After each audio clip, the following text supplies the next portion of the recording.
Aaron, can you hear us okay? Yes, I can. Okay. We just can't hear him. Almost hear me.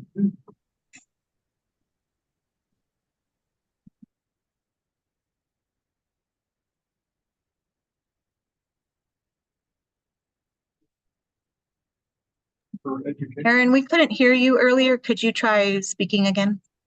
Okay. Can you hear me now? Hello? Can you hear me now? Yes. I think you need to put you on mute.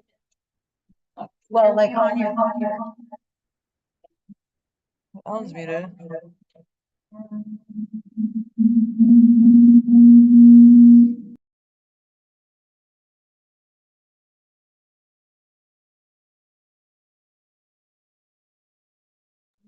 Okay, so now we're. Aaron, can you hear us now? Yeah, but it's like muffled now. I don't know. It sounds far away. Like before I could hear you. Oh, that's probably just me. Yeah, we put kind of away from my.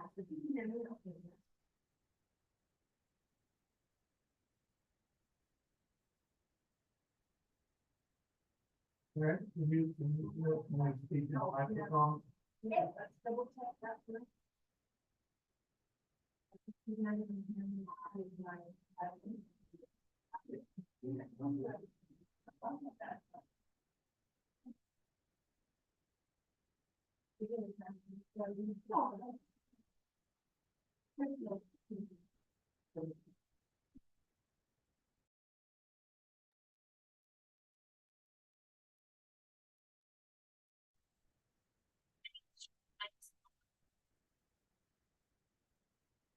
No, okay, try talking to him. Okay, can you hear us now? Yeah, that's great. Can hear you. Wonderful, thank you.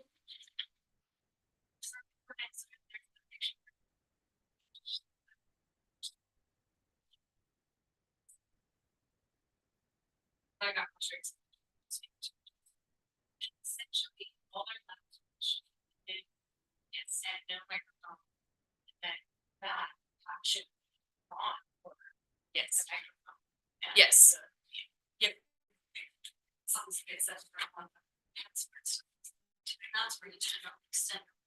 Yes. And then if you want to, right now, it's whoever's talking will show up on the screen. If you want to, you can pin the chambers. So you just click the three little dots there and choose pin. And then that pins the chamber. So I can't mix this down. And this is set for one for that angle, and that two is one is. And then if you want to unhook this, just right click anywhere on the screen and choose remove pin.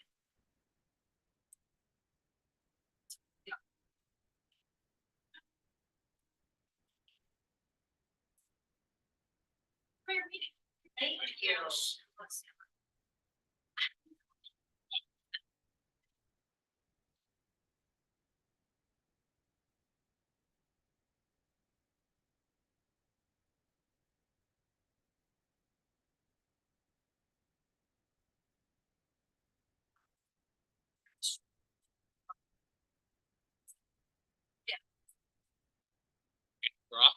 I'm going to call this meeting of the Planning Commission to order the 13th of May, and it is about 4:34.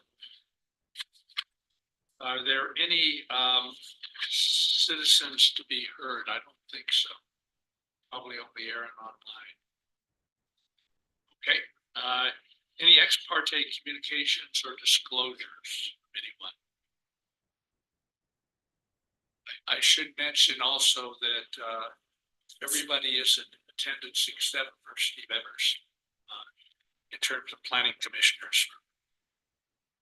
And next is approval of the minutes. He has a correction. And it's very minor, but in the paragraph at the top of page 5 out of 13. Should be since in there correctly, and then paragraph. Hey, Jerry, can you talk into your microphone? Sorry, just correcting a misspelling on the minutes from last meeting. Can you hear me? You okay, Aaron? That's perfect, thanks. All right, thank you. No other changes. Do we have a motion, that correction? I'll move to adopt the minutes as amended. I'll second. Okay, all in favor? If there's no discussion, all in favor? So that's everyone. And we are ready for a county commission update, early meeting. I'll be quick.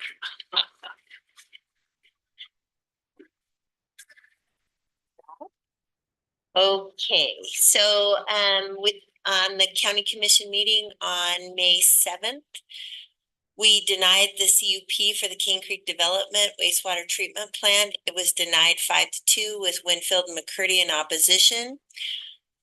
We denied it on the principle that it must conform to the general plan that was adopted in 2022 per Utah Code 17-27A-406. This utility is inconsistent with the general plan.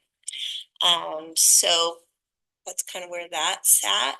We did find out previously to the meeting, right before the meeting, that a recently enacted code via Senate Bill 258-10-2A-502, incorporation of preliminary municipalities, would allow, I don't know if I'd say individuals, but entities to form their own municipality if and or they are not in a first or second class county.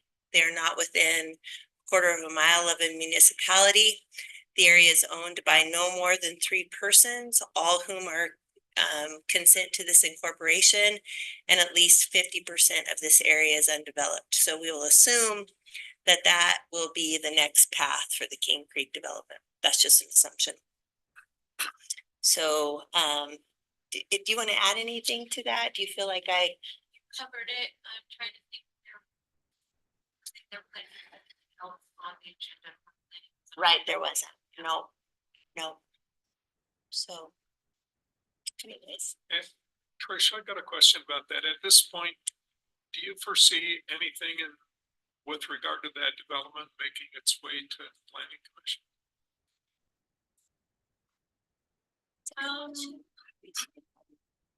Probably not, because their next, if they get, well, essentially the CUP being denied for the major utility makes it so that we can't process their preliminary plat for their subdivision anymore.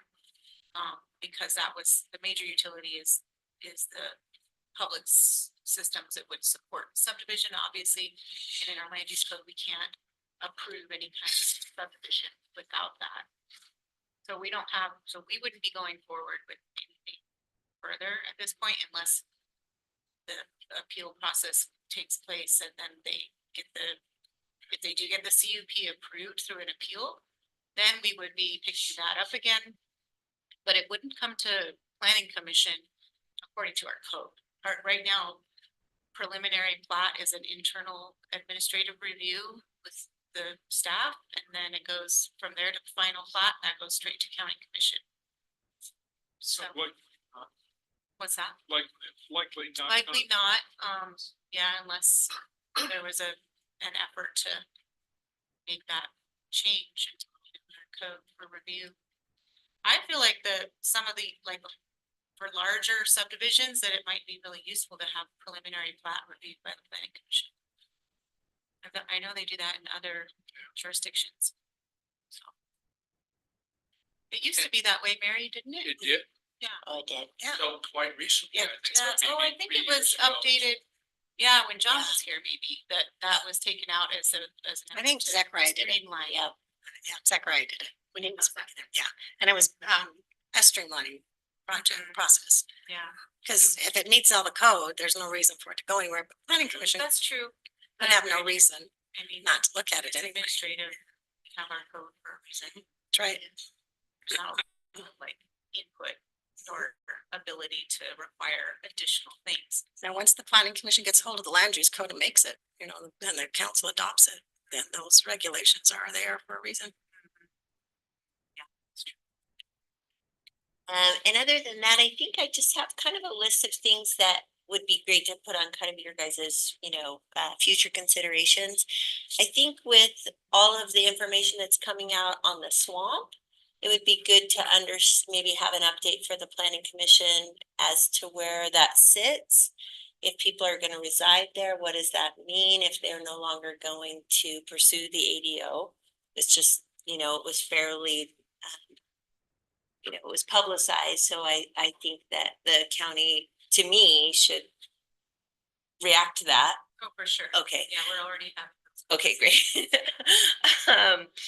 I've mentioned this before, but again, I just think that we really should be evaluating the CUP specifically for certain zoning. And I just think it's something that we should be looking at for sure. Okay, great. And then one thing that, we did hire outside counsel to assist us with the King Creek development. And one of the things that he mentioned was this concept of having these open-ended permits that kind of can sit there for forever.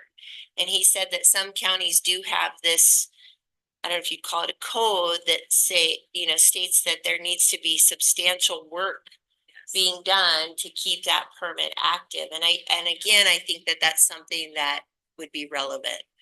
He said many counties have it, and the fact that we allow them to kind of sit there dormant and then they pop, rear their ugly head. Yep. Anyways, just kind of a piece, something that future consideration. So. Yeah. I have one more question. Yeah. Sorry for taking so much. No, time. you're okay. So we had a short discussion in the last meeting about the water tank, Right. which Saxon Sharp brought up. Yep. And I think you mentioned that that may become an item at the county level. Well, You said something about It's- maybe bringing it up there. it is, Major utility. it's a major utility within the county, so I do think eventually it will come to us, correct, for a CUP. Conditional use permit. Yep.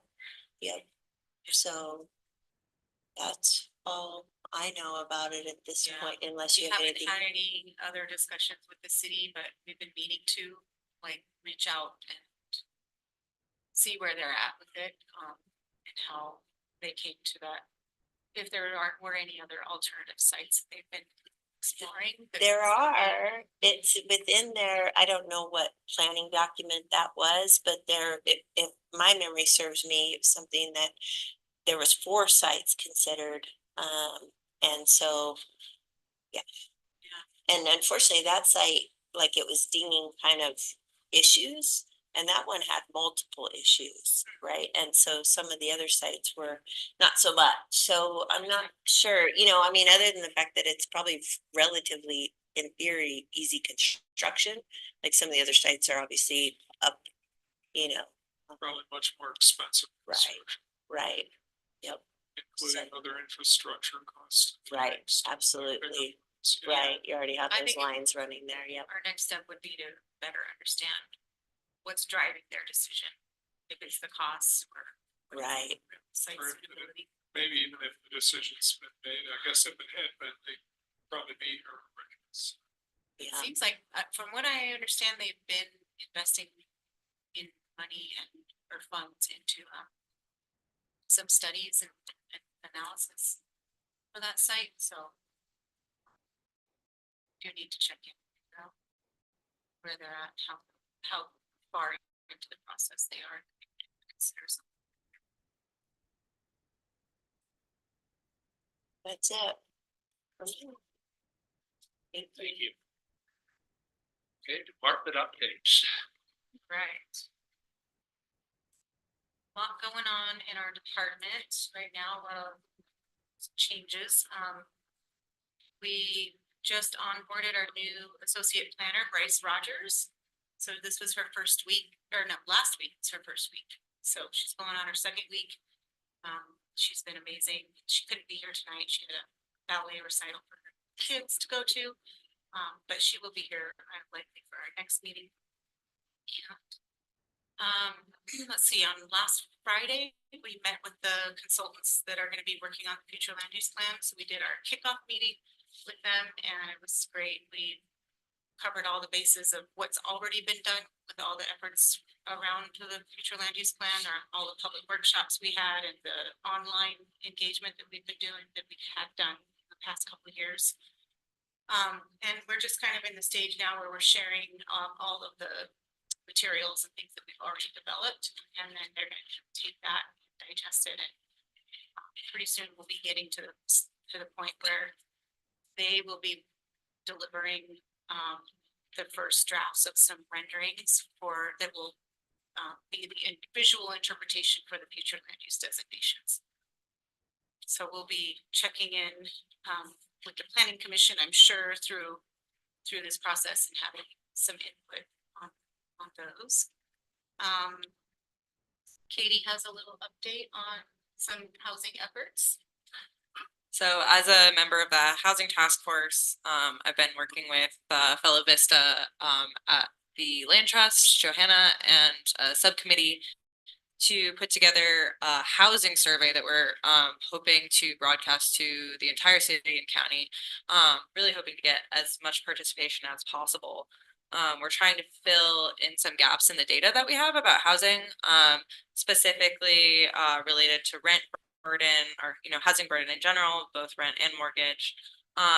We really don't have that much solid info on renters in the county, so that's something that we're definitely hoping to get more of a nuanced understanding of how housing burden works, not just related to rent or mortgage, but also all the other associated costs of living in or owning a house.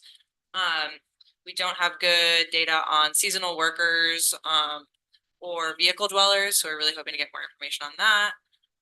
So the survey is going to be open until July 1st. And we're really hoping for statistical significance to get 10% of the population of the city and county. So we've put together, we're putting together a promo video. We're gonna really push it on social media. Some flyers are a flyer is going home with every child in the county school district tomorrow. So we're really making a big push. Spread the word, and it'll be open for the next month and a half.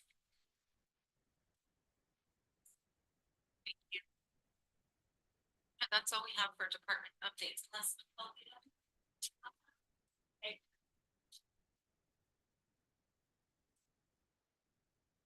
I guess to discussion items at this point.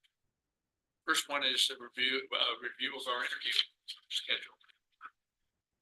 Yes, so we were talking about, because we do have this vacancy right now that's being advertised for the for McKenna's seat.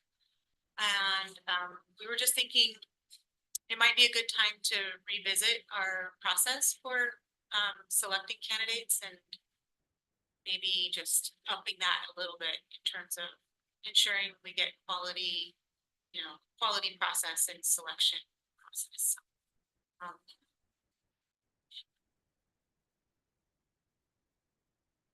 I share this. Yeah, well, that's coming up, and of course we'd have to change our rules before we did this. Is that probably right or not? Know if we would actually change the bylaws, changing the process. It would be just coming up with basically new interview questions and kind of a style. And that's not in the bylaws that each person gives. Question, good. I don't know where we got that from.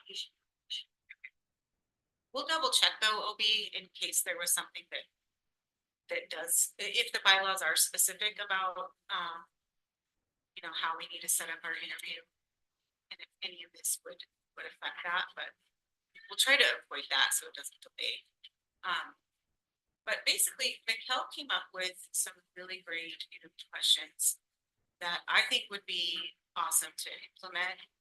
And a process to share the questions so essentially the candidates would get this whole list of questions ahead of time in as part of their application, they would submit written answers.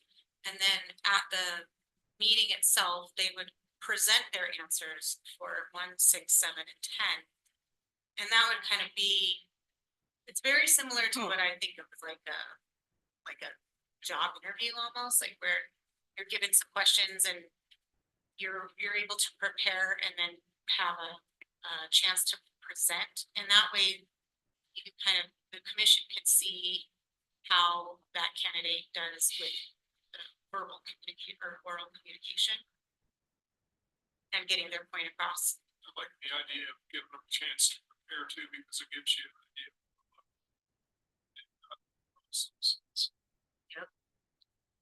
The only thing I'd add is it certainly seems as good as the questions we generate, and this process certainly doesn't hurt the process, so we have, I think, a better process.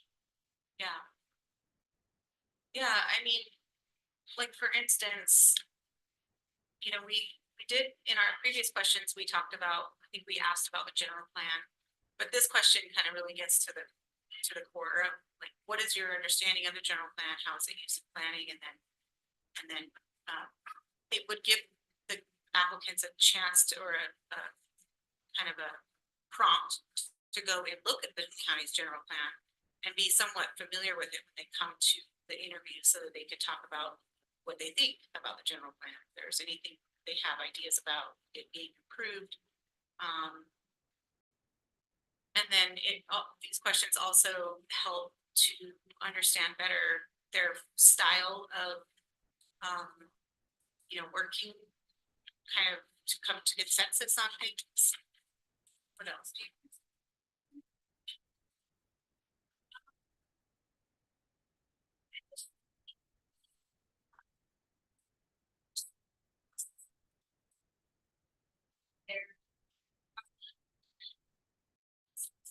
About that interview process.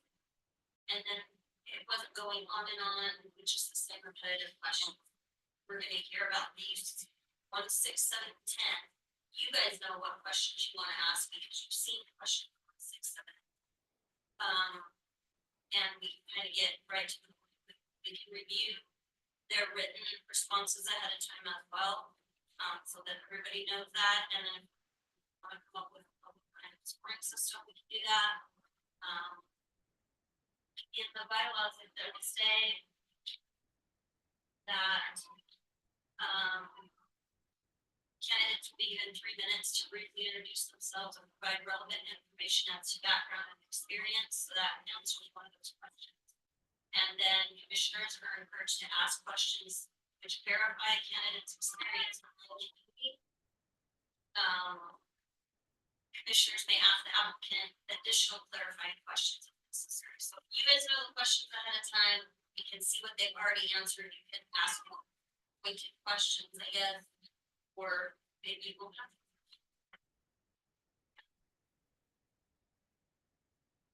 Thanks.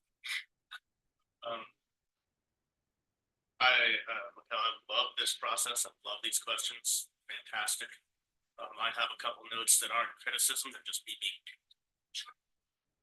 Number 5, commits applicants to 3 meetings a month. We only meet twice a month. Every now and then we have 3 per Fair. month in a weird calendar. In a weird calendar. Yeah, like so 2 that's months why out of the year. yeah, it's up to 3. I thought Fair that caught me too. Fair enough. I know, but it might make them think that we could clarify that just to say. We could say 2 to 3 5 Bi-weekly meetings. Oh, yeah, 2 and occasionally. sometime occasionally 3. Bi-weekly meetings. You have a. On question 9, the general premise of the ranked choice options and generally collaboration between all of them. I think stronger ranked choice scenario would be to have bullet A be about collaboration, maybe bullet B be about law, bullet C be about the importance of zoning, or just, you know, compromising, listening, understanding, ensuring others understand you, being respectful. It would be very hard for me to rank those and how important they are to me. They're all kind of similar. They're the same family. And I feel like you would learn very little bit about my values by me ranking them, right? So maybe just different ones. I like the ranked choice idea, just those are all kind of the same. And then again, at number 10, I'm less a fan of weighted choice, like rank you 1 to 5. Anybody who's gone through USA Jobs knows, just like run ease all the way down. I'm an expert in all these tasks in the room. And, you know, so that's just, again, I think like asking about civic mindedness, asking about interest in land use is important. Maybe a different structure to question 10 and material of question 9 might just let us help with it more. Sorry, those are all. Yeah. Awesome, thank you for feedback.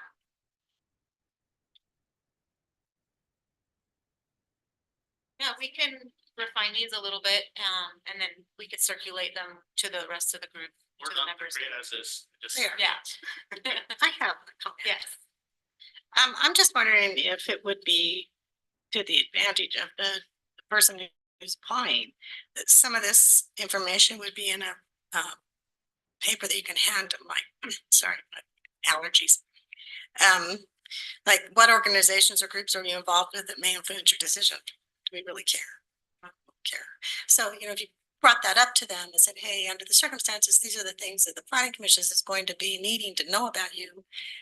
Just so you're aware, these things are important to us, but Yeah. keep them, if you really want to be on planning commission, these things will be important. And the sign of code of conduct and the code of ethics, I think none of us are employed by the county. I don't know if that's even important.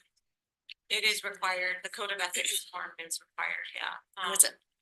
It's, but I guess, I mean, I don't have a problem with it. I don't think anybody Yeah. else would either. And maybe that might be something else you could bring up, but you know, we're not employed. We don't get money, so. right, I don't know if it's important that way. yeah, that is something to think about, okay. And I liked this idea about on the number 9. It just, that seems a little bit.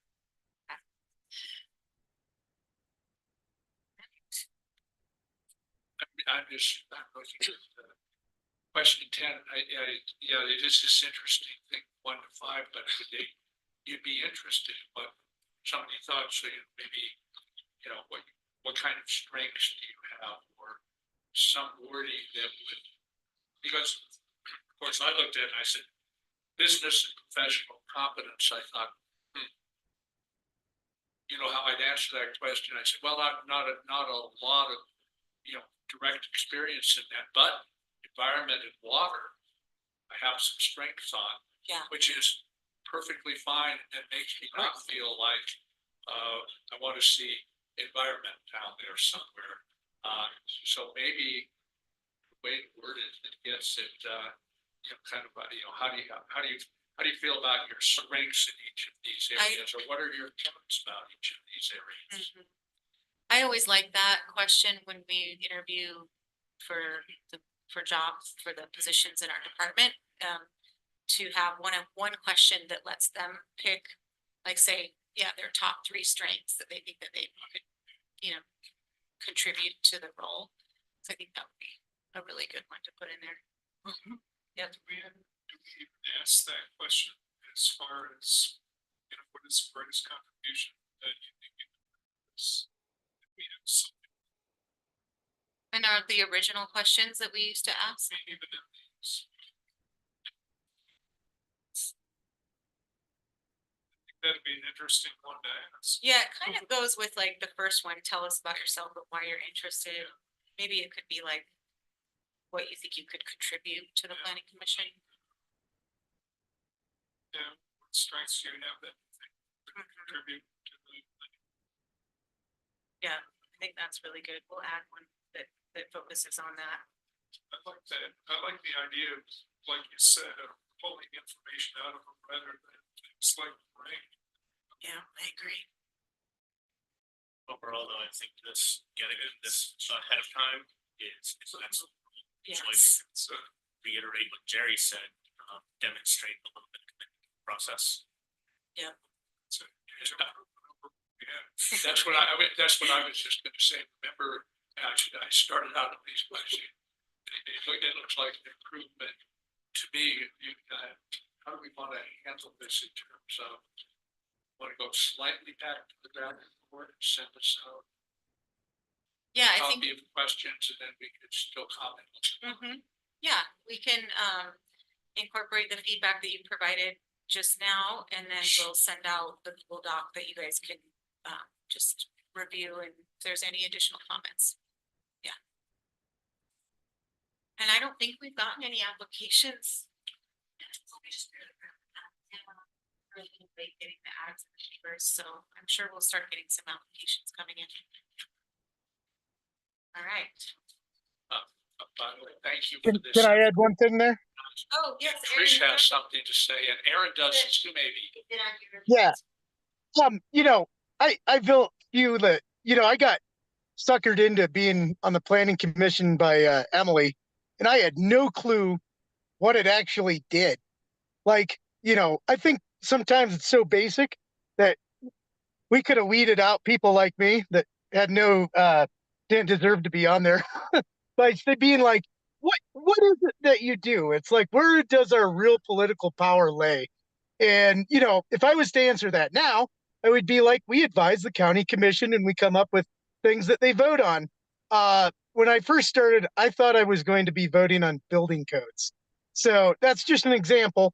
Like I say, I always use myself as the lowest common denominator, but you know, it's like, what's our base principles of the planning commission? So I like that perspective. Thanks, Aaron.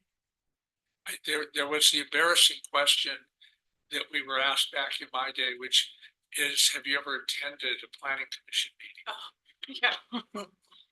So absolutely. you know, I agree with you, Aaron. You know, you can't do it on just one thing. And the nice thing is that people will at least be able to look at the general plan and say, you know, I don't know the general plan. I'd take a look at it, but I'd sure be willing to dive into it. Kind of attitude.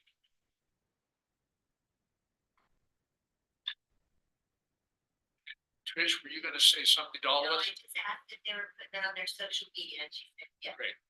And I could share, I'll share it. Yeah. Make sure that everybody gets a notice when those are up. All right. So we're moving on to priorities and land use updates.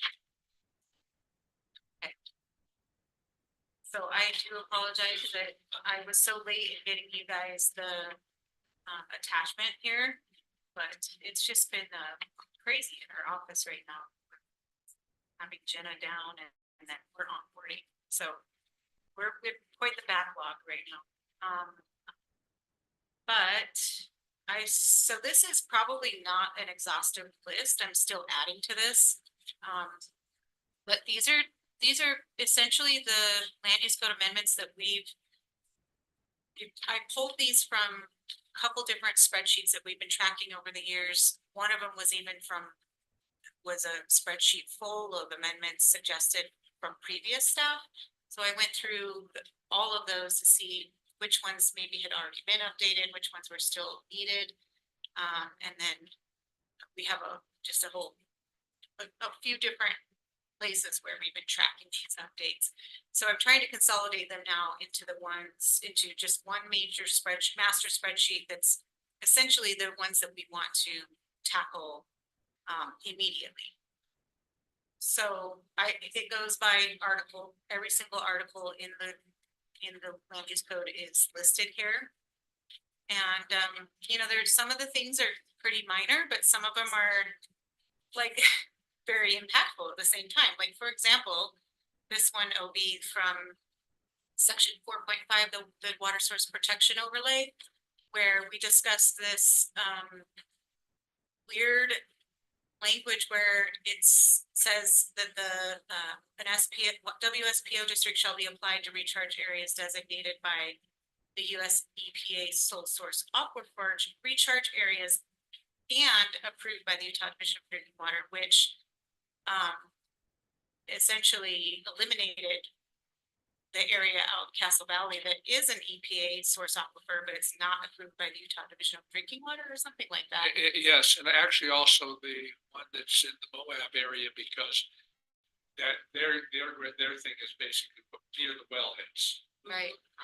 And so our simple solution to that was just to simply change the and to an or, and that would have a huge impact on expanding the WSPO areas.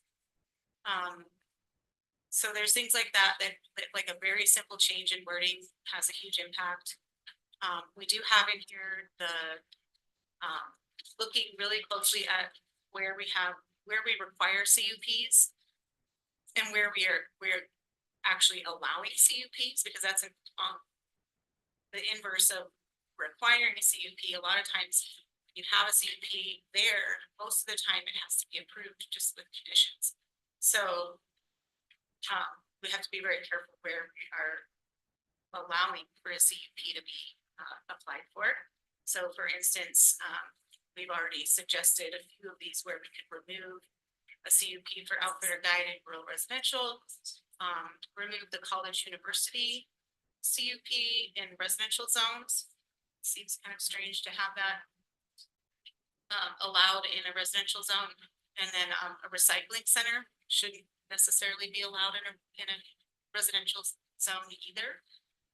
So those are just a few of the ones we've kind of highlighted so far, but there are definitely uses like more industrial type uses that should still require a CUP to address, like the anticipated impacts that the land use code doesn't include already standards for. So we'll be looking at that. We'll probably be adding to this list. Let's see.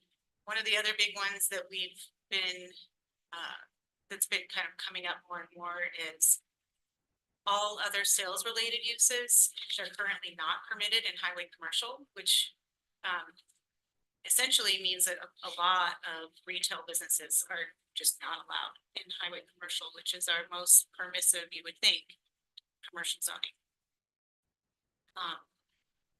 So that's something to consider as well, especially right now where highway commercial is such a large area. It might change in the future, and if that's the case, then we want to probably revisit that.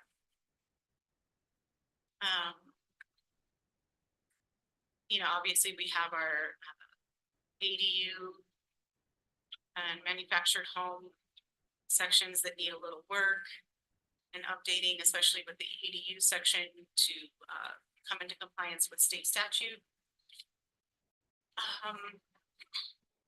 Yeah, there's just a whole slew of them, and we'll see how far we can get, but I wanted to share this with you. You have the link now, I think, or if you don't, I'll make sure you have that link so you can provide comments, really look at this a little bit closer, have some time to look at it. I'm hoping, and I don't know if this is realistic, but if I could bring a draft red line of some of these sections to you by the next planning commission meeting, the ones that are kind of more important, critical ones. So I was thinking the way we would set that up is possibly by having like a work session ahead of the public hearing, and we can go over each one that I'm proposing to update in the draft code, and then for the red line copy, and then we could do some editing right then and there during the work session if necessary, and then go through the public hearing. Some of those seem like they would not be contentious at all. Like that 9x20 changed to 9x18, for example. It seems like there's quite a few of those. Yes. There are some little changes that just help our job to be more like, I guess, consistent with, industry standards or best practices, where sometimes we have things in our code that are just kind of outdated, and then developers will come and be like, where did you guys get this number? This is not in every other place we've worked, it's not this, and so we want to try to be careful not to just be looking at things that are outdated and not the standard practice.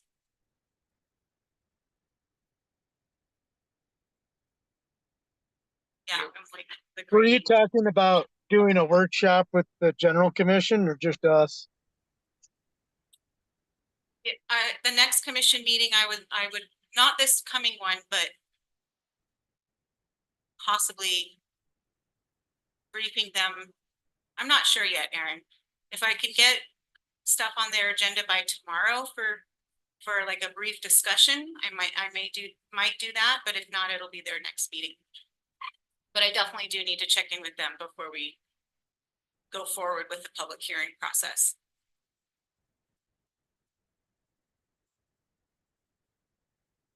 It is interesting that at one time, I'm gonna say 3, 4 years ago, oh, maybe it was under Zachariah where we were really thinking of, should we get rid of CUPs?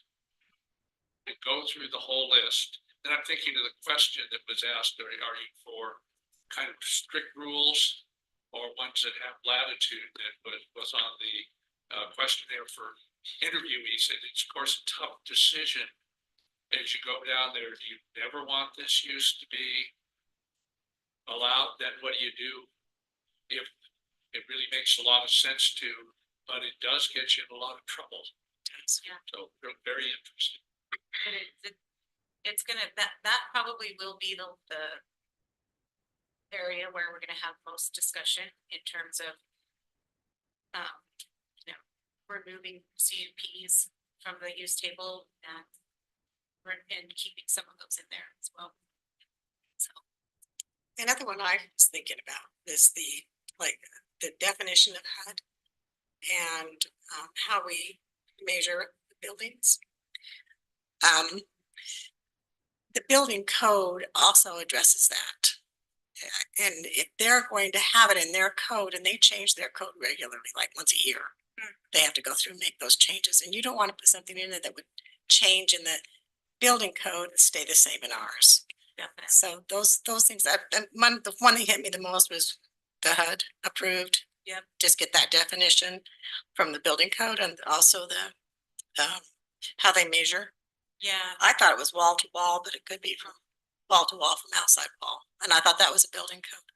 We've been working with Bill on a lot of these, so he's definitely getting input throughout the process, but we'll definitely check with him again to make sure, like, for instance. And that could just be as simple as, sense, putting in the fact the building code is to follow the building code. That way you don't ever have to worry about it. Yeah, just put it in there as that. I think Bill would even be happy with that because he knows his changes so quickly.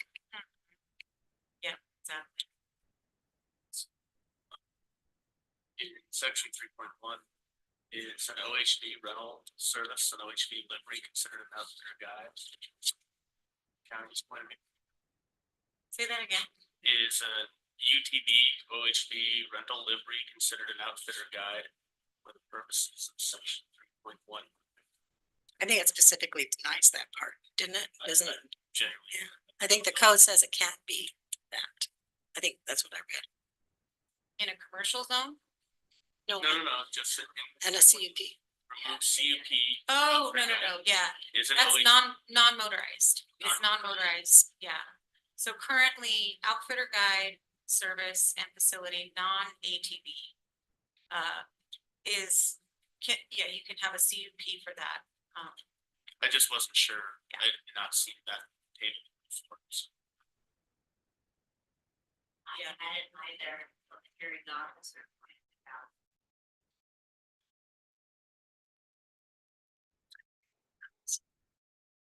Yeah, so this would be one where we'd want to probably remove that, because it just seems the general consensus is that outfitter guide businesses are a lot more impactful than they really just on any other any circumstances, even with conditions, they wouldn't be appropriate in the rural residential zoning district.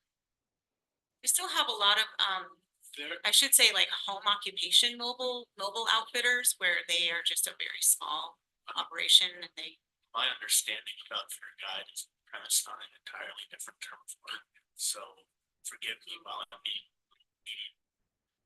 There are some kinds of businesses that would be licensed occupationally as an outfitter or a guide that you would never know were there. right, Hunting guides, those kinds of livers, fishing guides, certain kinds of rock climbing, skydiving guides are all outfitted out of the back of a pickup truck. right. And so I'm just thinking, That still would be considered permitted under home occupation, essentially. Mhm. but what if it was just not a home occupation, but it's just, you know, like I have a lot in part of my trust. Well, then that, yeah, I mean, that's not allowed regardless, because you cannot have a commercial use like that without, it can't be the principal use essentially. When you're in a residential zone, I see. yeah.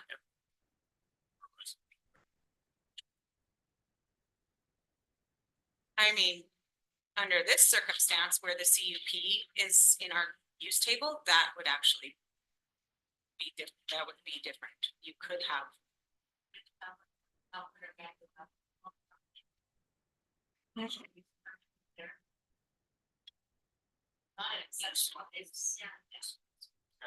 Yeah. I don't know anybody who does it, but I'm imagining someone who lives on a residential lot and maybe is an elk hunting guide. And we know a lot of them. We sign business licenses for them all the time.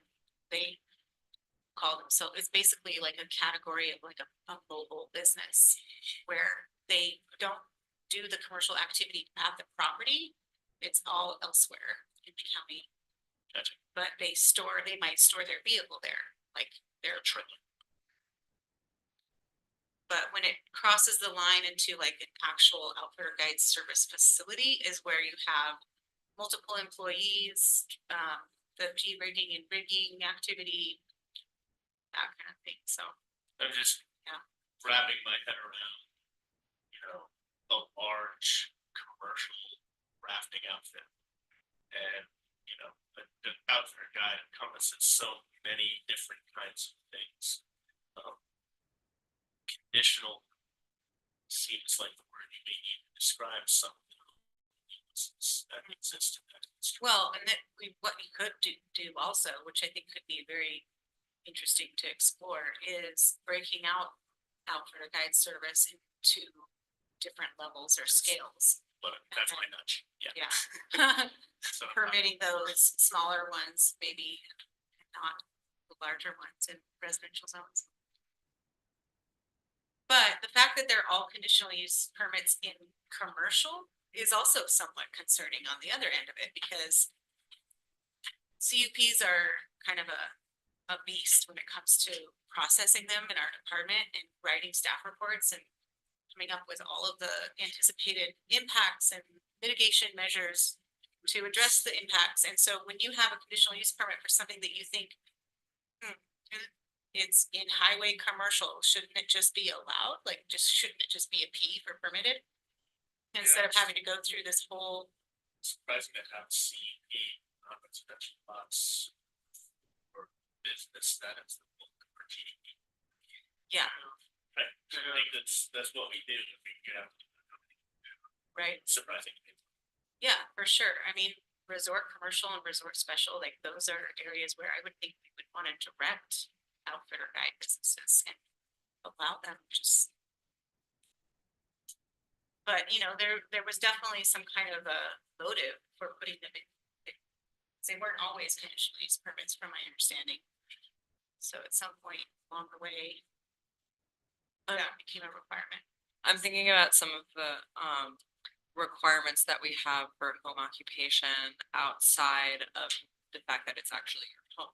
You know, in terms of you can only have one employee, you can't have you know, more than 900 customers visiting, you know. And I wonder if some of those things could be separated out from it being an actual home. Like sort of the example that Tony was giving before of this, you know, they park their car there, it's not their home, it's a piece of land, it's, you know, very low impact, they're not performing the activity there, there's no customers going. Being able to separate that out from from it being where you live, if what we're really concerned about is impact.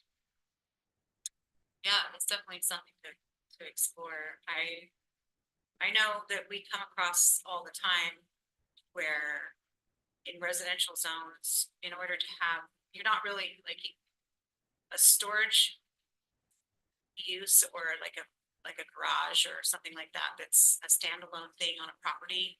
We generally don't allow that unless there's a principal use already established on the property, so. And I know there's a reason for that, and so I think it would be something to really, dig into and explore the reasons for that. Sorry, the only thing that really jumped out at me was like very short amount of text that has really a lot of baggage attached to it. It's not very good. You know, we had the same thought, not diverged too much, but about planning, couldn't define it like 3 years ago, right? Like definitions really matter. They do. Yeah, they So do. just getting into that, especially if we're gonna have matrix, it's getting my own. Yeah. Aaron, do you have something? Yeah, it sounds like, I mean, when I saw that in our packet and that nothing was attached, I thought like, oh crap, I gotta read the code and come up with all my things. And it was such a broad issue. But what I'm hearing from you is there's some like bureaucratic problems that you guys are having as like the people sitting in the chair filling out forms. Like I had no clue about the CUP being, burdensome to you. And then there's like kind of our pet peeves, our pet projects. I just wonder if we I mean, it's such a broad topic, do we be like the next meeting? We talk about the things that staff has a problem with that would streamline. Because I think what I've always felt with your department is you guys have so much work and that's a huge priority. And then I don't know. It's just it's such a broad category. I was wasn't sure what we were going to do with that. So, I don't know if we bring up our list and we all have our things that we need to work on. But I mean, I could see a 10-hour meeting happening on all this stuff. So. Yeah, I mean, it could get really bogged down if we, we can get into the weeds on some of these things, but if we, staff, can prepare some red line amendments that are pretty straightforward and just really needed, my goal would be to try to get those done instead of, spending too much time rewriting the whole code. Right, We need a rewrite at some point. Lisa, that's the reason I brought up the ones that should not be contentious, right? Maybe 2/3 or half of the things in here would be a relatively simple amendment. And if that's the case, why don't we get those out of the way, clear up some of the mess, and then we can concentrate on the rest of the list, maybe just an item or two at a time. Yeah, exactly. That would be my goal. So, yeah, so when you guys look at this a little closer, you can flag if you see anything that you think is going to be controversial that will bog this down. Just make a comment on that and let me know what you think. Look at it a little closer. Okay. Will that great. file be available to edit? Is that one of those docs files? Yeah, I Okay. thought I sent out the link, but if I didn't, I will make sure to resend it to you all. Yeah, I just It's in the had packet. internet. Yeah, I saw that this morning. So yeah. Okay, thanks.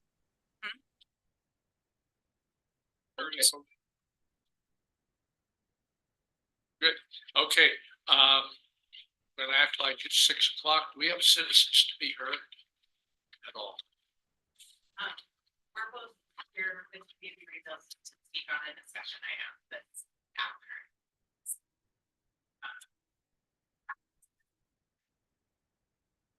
So that, yeah, Future they're gonna talk consideration. about the, So future consideration. got you, future considerations. Okay, then we're gonna say no citizens are gonna be heard, and we're on to future considerations. Okay.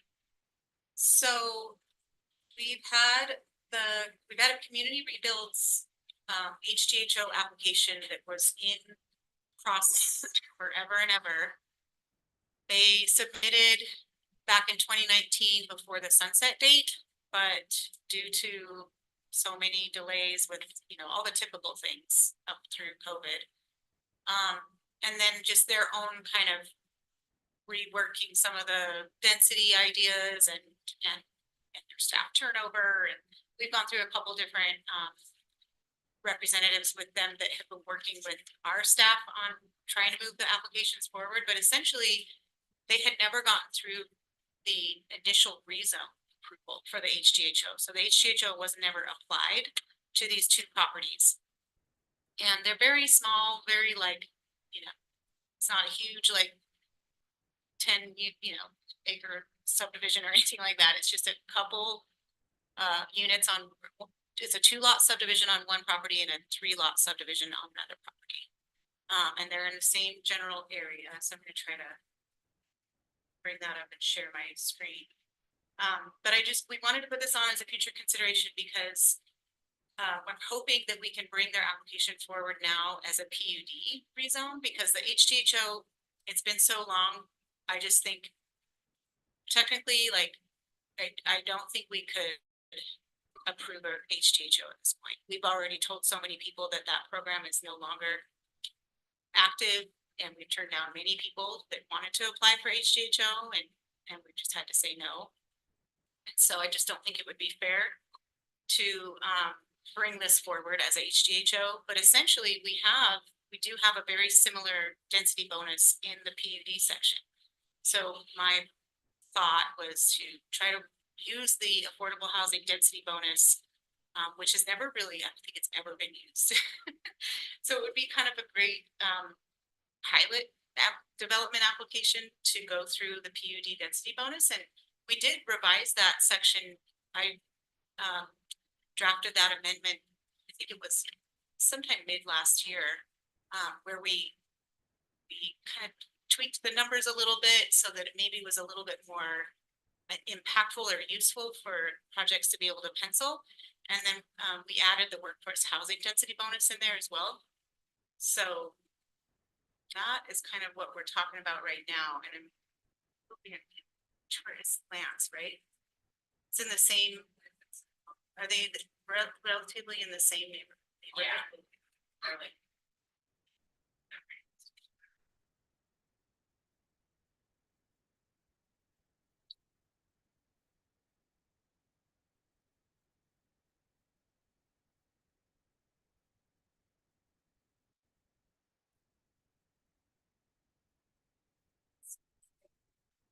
Yeah, it's do you want the first line here, The address is good. 1131 Lance Ave is one of them.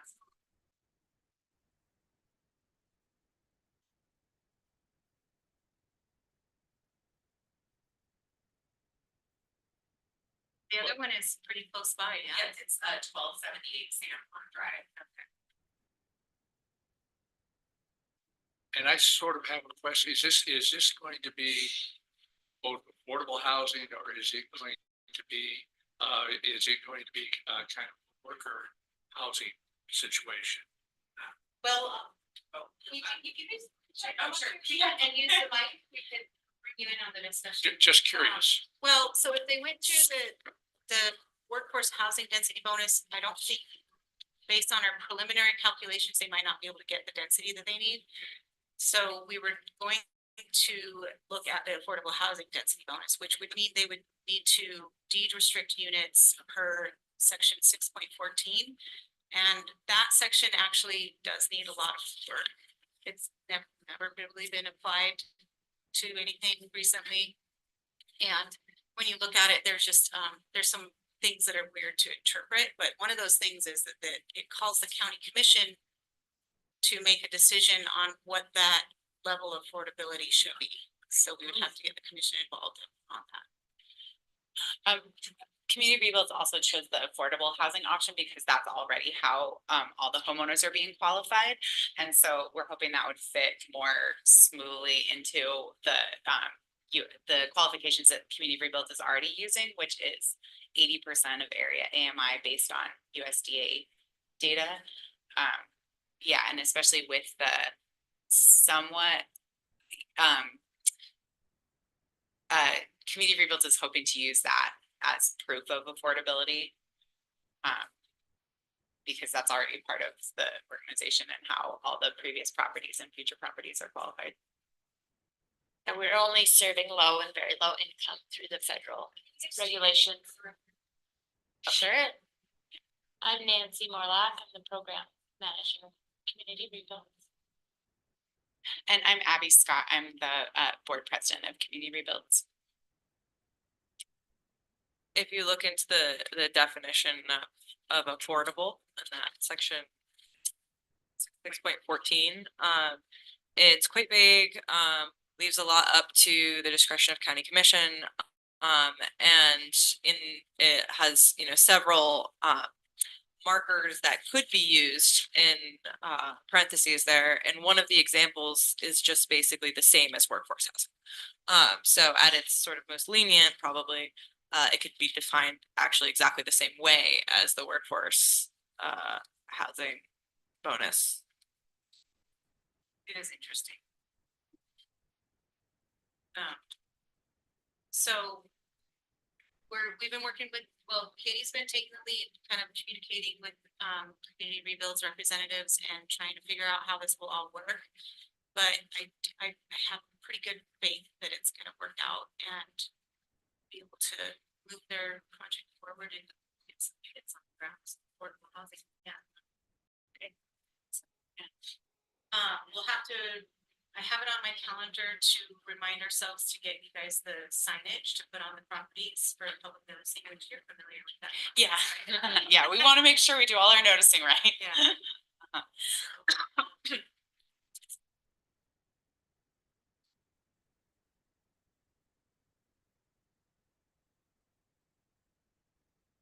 Oh, right.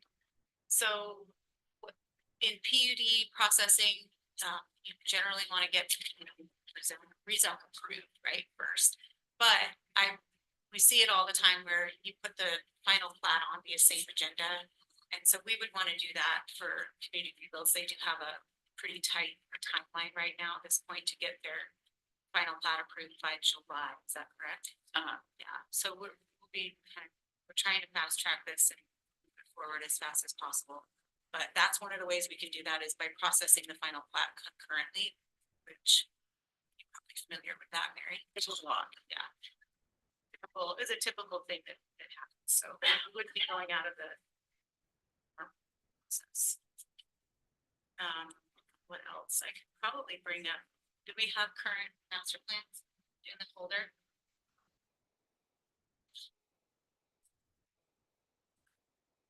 And does the PUD come to the planning commission? Yes, as a. Then I don't know that we should actually see anything until they bring it to us. What's that? I don't think we should actually see anything until they bring it to us. Yep. And what they come to talk about is good, but I don't think we should actually see any of the Yeah. plans until, because we're gonna see it through Yeah, the big process. Processing. I appreciate it. Snowstorm.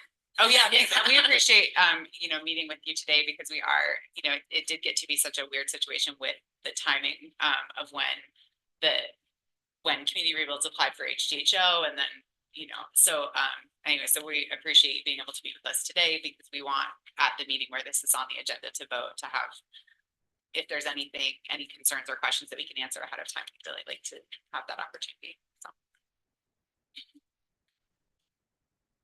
I actually thought it went through.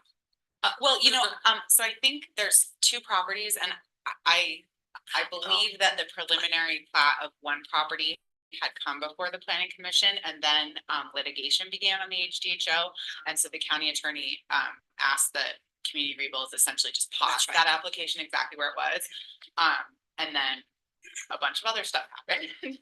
And so we're optimistic that this tool will get us to the same place as the HDHO would have. Because at the end of the day, either designation would allow Community Rebuilds to build the same development that, you know, the same affordable development that utilizes the density in that neighborhood. Yeah, and I think, I mean, overall, this is one of those projects that's kind of like a model for a classic infill, you know, that we want to see more of that. And I think it's exciting that we can put to use our density bonuses and have these opportunities for infill and affordable housing. Yeah, it's great. So I appreciate you guys. Your patience. Oh, yeah. Thank you. So, yeah. So, just let us know if you have any questions or anything you'd like to bring up. Any further questions? Thank you very much. Thank you very much. Yeah, thanks. Department. You have rescheduling of meeting. Oh, yes. So I don't know, we just didn't catch this the last, when we were approving our meeting schedule last year. Or yeah, I think it was in December 2023, that this meeting falls on Memorial Day. So our next meeting, I'm hoping, because we have so much going on, that we can actually just push that to the very next day on Tuesday, the 28th. I don't know if that would work for most folks. Or we could do another day that week, but I think if we could still hold a meeting that week, it would be great. I'm open. Yeah, I'm good there. The 28th, yeah. I'm actually good for the 27th. 28.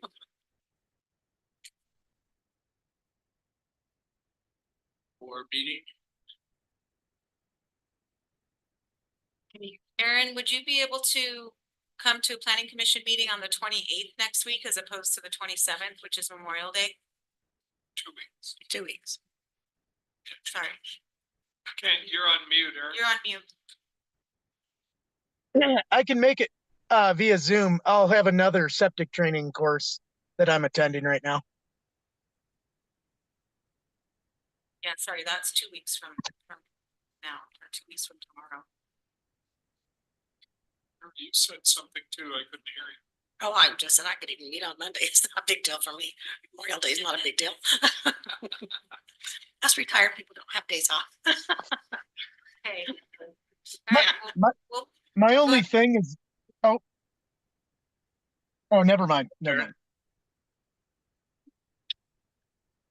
The only thing for me is like these classes go till 5. And it would be like just better for me if I could do it at 5 instead of 4:30. consider that. Yeah. Since you're changing the date, you might just change the time. Okay, so I will send out an email to planning commission members, just confirming that that works for most, and then we'll just go ahead and set that up. Probably have to remind everybody a couple of times. Yes, definitely. So. So that's been changed. And I guess possible public hearing on the, which we've already kind of discussed, is that right? Yeah, that's what I had mentioned earlier about potentially having some of these, a first set of land use code updates ready, redlined copies ready for you to make a recommendation on. Do we have anything else for future considerations?